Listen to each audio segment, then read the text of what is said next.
So, as you guys know, I like to collect pennies, copper pennies. The wheat pennies are cool. I love to collect the wheat pennies. And so, I wanted a way to organize my copper pennies because I just had them in a big gallon. These are the ones that I didn't sort. The second, you'll understand why I didn't sort these. So I took all of my copper pennies, all 1,700 something, and I organized them by year. Yeah.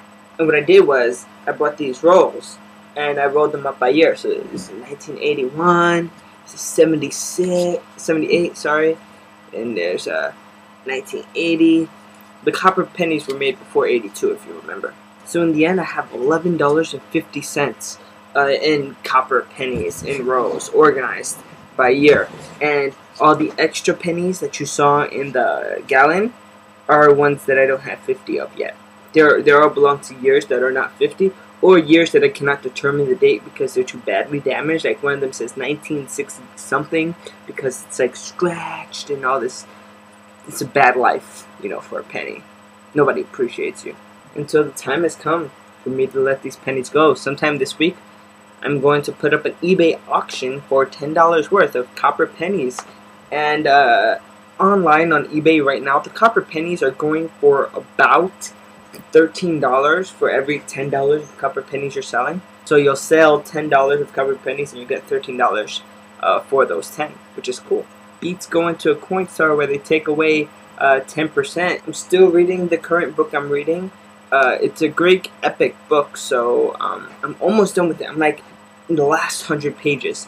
So when I'm done, you'll all know what I think about it. So humid today, so humid. So I was given a computer, and I think I showed you a few videos ago, and I told you I didn't know what I was going to do with it. I think I now know what I'm going to do with it. I have a hard drive now for the computer, but at this point I'm just searching for what the right option would be for operating system. I'm not going to go with Windows XP because, or any of the other Windows, and Mac doesn't run on it, so it has to be a Linux. And I'm torn between Tiny Linux and Puppy Linux, and the Linux that's like a stripped down version of Ubuntu called Bodhi, which looks very cool. My computer has very little RAM, so I have to be very careful about what operating system I put. I need an operating system that runs on very little RAM, and that's very important for me. And I really don't have anything else to say. Although next week, I might have a very interesting video. So if you are disappointed this week, I might have a better video next week depending on how my weekend goes.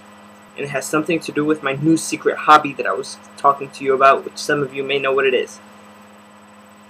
I'll leave the video there.